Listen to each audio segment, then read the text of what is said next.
Well, hello and welcome once again and joining us talking about your health. I'm Rocky Brooks, Director of Marketing and Public Relations for Caldwell UNC Healthcare. And joining me today is Nelson Brookshire, longtime, if not a permanent resident of Caldwell County.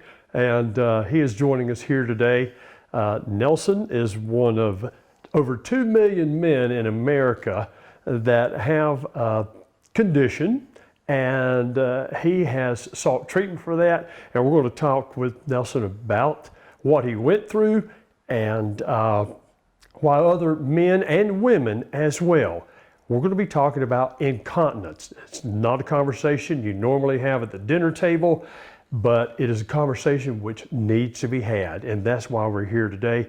Nelson, it's good to see you as always, and thank you for being here. Thanks, Rocky. Without going into blatantly embarrassing questions, when did you become aware and concerned to the point that you decided to seek some help? Well, let me give you a little background. In 2013, I was diagnosed with prostate cancer.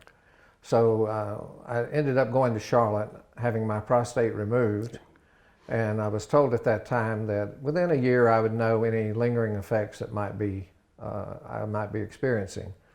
And as it turned out, the only lingering effect I had was incontinence. That meant frequent urges to urinate, frequent trips to the bathroom, and making sure I had lots of pads if I went anywhere. Right. Understand. And so after, about how long after the surgery itself, the prostate surgery, were you experiencing this? As you said, it's very common for men who have had prostate cancer to have that as a symptom. It was immediate after the surgery. I went through all of followed all the instructions of the physicians related to exercises and so forth.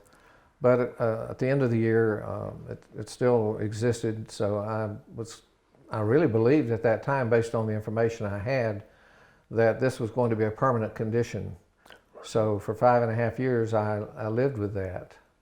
And then I heard that Dr. Duckett had made his way into Caldwell County to Caldwell Urology. So I decided to go talk with him. And after a lengthy and thorough conversation with him, he suggested I might be a good candidate for what was called the Virtue Male Sling procedure. Right. And so I did reading about that and talked further with him. He did a number of tests, and the results were that I would be a good candidate for this procedure. How long after you spoke with Dr. Duckett were you convinced that this is the right thing for me to do, and then let's proceed? I was pretty much assured initially when I talked with him. He seemed extremely competent. He had performed this surgery before, even though it had never been done here at this hospital. He was, I guess, a person that you could really trust.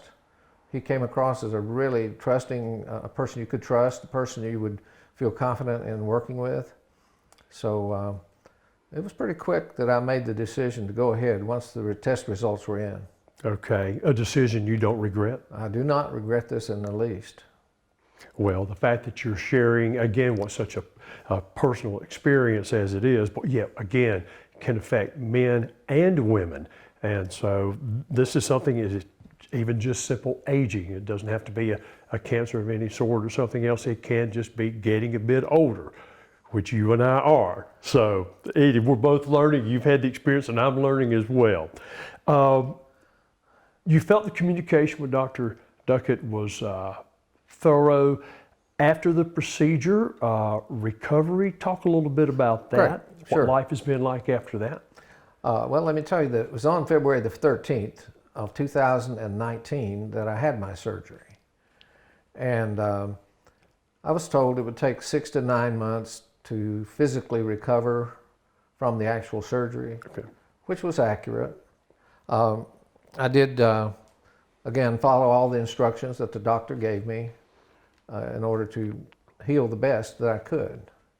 And being the first recipient, I had nobody I could talk to other than the doctor Right. about the success of the surgery. But what is fascinating, and I think important to know, is that from the moment I woke up from surgery till just this moment that we're talking, I have had no incontinence.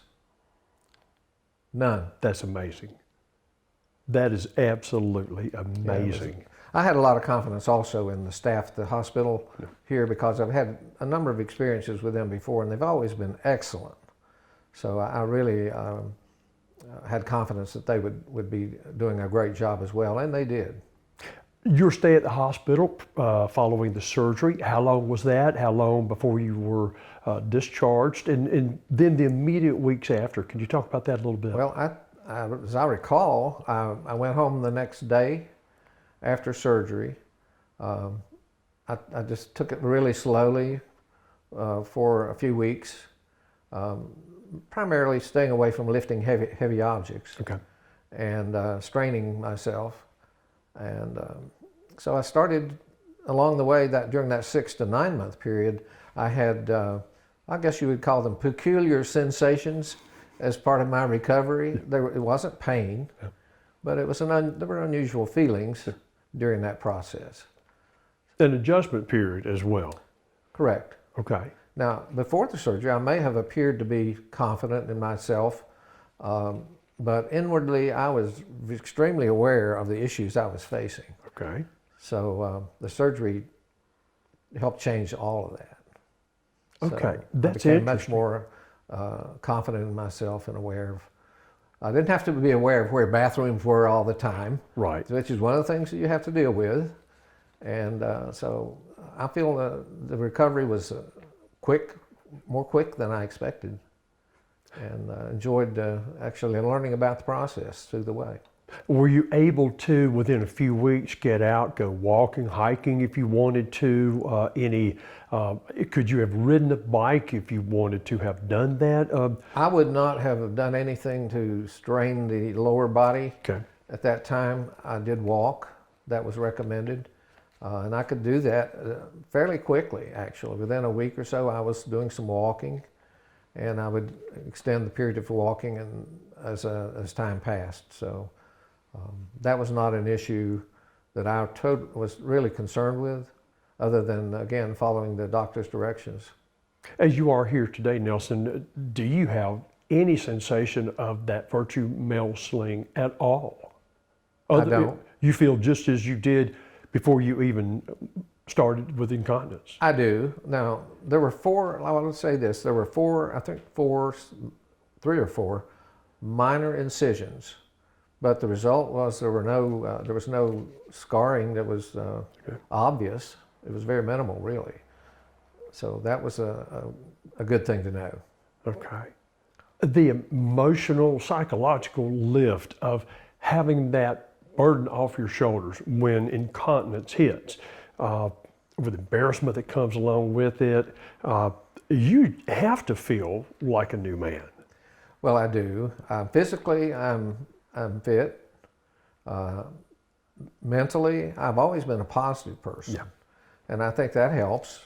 But I still used prayer, and I tried to stay fit prior to the surgery. Now, I didn't mention this earlier, but I had had a stroke a few months before the surgery. And so that was all looked at, and it was determined I would probably do well. Okay. There are always risks, but I was willing to take the risk. Did Dr. Duckett talk about risk? If you put it on a scale of 1 to 10 with the procedure, a lot of people want to know what danger is it for me to go through this? It will be different for different people, of course, and this surgery may not be appropriate for all people, but for me, as it was, I felt like I was, his indication was I would have a high success rate for me. Over 90% was his suggested success for me. Okay. Why is it important for you to go public with what you've experienced in your mind? Well, people out there who have this issue, have incontinence, need to know that there is a possible help for them. I went 5.5 years thinking I had no help. that my life, the rest of my life would be dealing with this issue. So that was a relief to know there was a possibility that my life could be changed. And so my mental state, my physical state are as good as they were before I experienced the incontinence. So I would recommend to people, see your urologist. If you don't have one, you have a great resource here in Caldwell County with Caldwell Urology. And once you, and it's not just Dr. Duckett, there are other doctors there and their staff, and of course the hospital staff who may be involved with you are excellent in my opinion. So all of that plays in my favor or your favor if you're planning on doing this kind of thing. So I would recommend it to those who have consulted with their doctors to follow through with the recommendations. But it is, again, a personal decision. Yeah. Not everyone may decide they want to go through this, but for me, it was nothing, there was no question I needed to do this. Your bravery in coming forward and talking about it publicly, I think is going to open up a lot of conversations. I think sometimes even in the home, there are not these conversations, but they need to happen. You mentioned earlier, it's not table talk. If you have guests over, that's not something you really discuss. Of course, close family and friends were aware and they understood.